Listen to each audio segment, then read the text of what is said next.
Alaykum assalom va rahmatullohi va barakatuh. Aytadilar oyatda vala tabarrujna tabarrujal jahiliyati. Ya'ni johiliyat och-sochiqlikdagi och-sochiqlik qilmanglar deyilgan. Shu tabarrujning zamonaviy ko'rinishlari qanday va bu tabarrujni erkaklarga ham tushirsa bo'ladimi debdilar. Bu tabarrujning zamonaviy ko'rinishlari hozirgi kunda ijtimoiy tarmoqdagi tabarruj.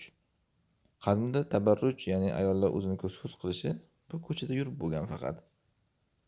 Lekin hozirgi zamonda uyda o'tirib qiladi buni. Qanday qilib desangiz, ma'lum masalan internetga o'zini videosini qo'yayotgan ayol qizlar, hatto hijobda niqobda bo'lsa ham, ana shu tabarruj deyiladi. Chunki uni hammaga o'zini ko'rsatyapti u. Avvalgi zamonda qaytam yengilroq bo'lgan, chunki ko'chada ko'rsa 4 ta 5 ta erkak ko'rgan, kirgandan keyin hech kim ko'rmagan yana. Hozircha internetga qo'yib qo'yadi. O'lguncha ko'radi yoki o'sha video yo'q bo'lib ketguncha, o'lgandan keyin ham balki orqasidan borib turadi. Qancha odamlarga fitna qiladi o'zini, qancha oilalarni buzilib ketishiga sabab bo'lishadi o'shalar. Keyin o'zi ham bir kun boshi devorga urilsa, o'zi ham oilasida tinchligi bo'lmasa, men senga nima gunoh qildim ey Alloh deydi. Vaholanki qancha oilalarni buzilib ketishiga ehtimol sabab bo'ladi. Ya'ni masalan erkaklar o'shalarni ko'radi, keyin o'shalarga yozadi. Xotinlari keyin bunday bo'lib qoladi, janjal qiladi. Ey borga qol deydi erkaklar, keyin o'sha xotiniga taloqsan deydi. Oilalar buzilib ketadi ba'zan mana shunaqangi ayollarni deb ya'ni. Bular o'tiraveradi, bilmaydi ham nomi amalga shunday katta-katta gunohlar yozilaveradi. Mana shu tabarruj, ochiq-sochiqlik deyiladi. Ularda endi bir bahonasi bor-da, men majburlab qo'lini olib kelib, qayirib ko'rsatyapmanmi videoyimni deydi. Yo'q, bu narsa o'tmaydi. Masalan, ayol kishi ko'chaga chiqqanda ham hech qaysi erkakni majburlab o'ziga qaratmaydi, lekin Alloh shunda ham baribir shu narsaga ayollarni mas'ul qildimi?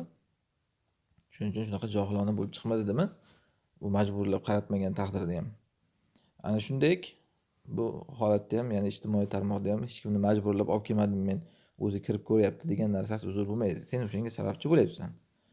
O'ziga ham yoqmaydi shu narsa. Nimaga birodariga shuni ravo ko'radi? Masalan, ertaga o'zi ham ko'rsa, eri shunaqa qilib o'tirganini, o'ziga ham yoqmaydi-ku o'sha. Bu xuddi shunday birodarlarga ham boshqaga ham o'shani ravo ko'rmasligi kerak. Yoki hatto o'zini qo'ymagan taqdirda ham ba'zilar masalan shu zamonaviy tabarruj ko'rinishlaridan bu ham birovnikini qo'yib oladi rasmini. Bu undan battar endi. O'zi masalan xunuk qiz bo'lsa ham ba'zan, xunuk ayol bo'lsa ham shu suzilib turgan, shu ko'zini bo'yab olgan niqobli qizlarning rasmlarini qo'yib olishadi. Bu undan battar bu. Ehtimol o'zingnikini qo'ysang yengilroq edi deyiladi. Chunki u yerda qarab o'tirgan odam kim nima deb o'ylab mana uni, ayniqsa erkaklarda shunaqa odat bor. Juda ham aldanuvchan, ishonuvchan bo'ladi.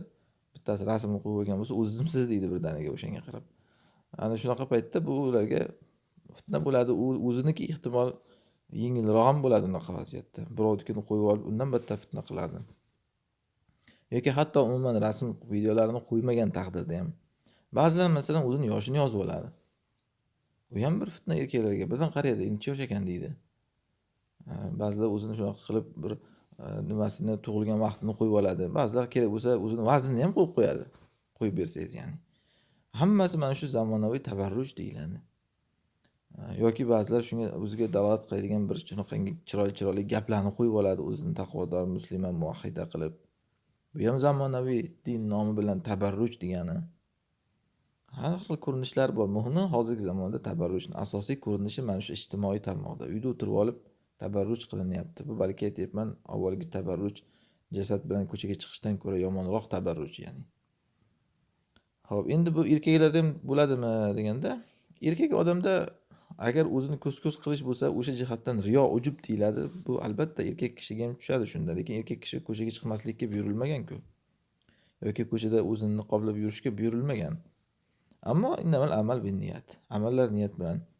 Bir erkak ham o'tirsa tursa o'zini shunaqa qilib rasmga olib internetga qo'yaversa videolarini. Nima niyatda qilyapti? Alloh bilib turibdi niyatini. Shunaqa ayol qizlarni ilintirish maqsadida qilayotgan bo'lsa, bo'ldi, o'sha niyatiga yarasha jazosini oladi. Agar unaqa uchun emas, masalan, kimdir ish qiladi internetda, shuning uchun video chiqaradi. Kimdir dars beradi internetda, shuning uchun video chiqaradi. Bu bo'lsa niyatiga yarasha.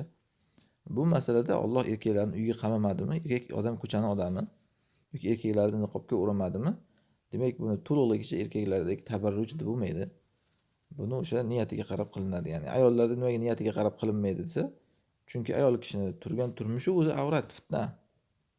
Shuning uchun unda niyati degan gap ketmaydi. Erkak odamda esa unaqa emas. Keyin erkakda ayolga qarashi bilan ayolda erkakka qarashini farqi bor. Erkak kishining shahvati ko'zida ayollarga kelsa unaqa emas har doim ham ya'ni. Shuning uchun masalan erkak bilan ayolda qisman farqi bo'ladi, Alloh alam.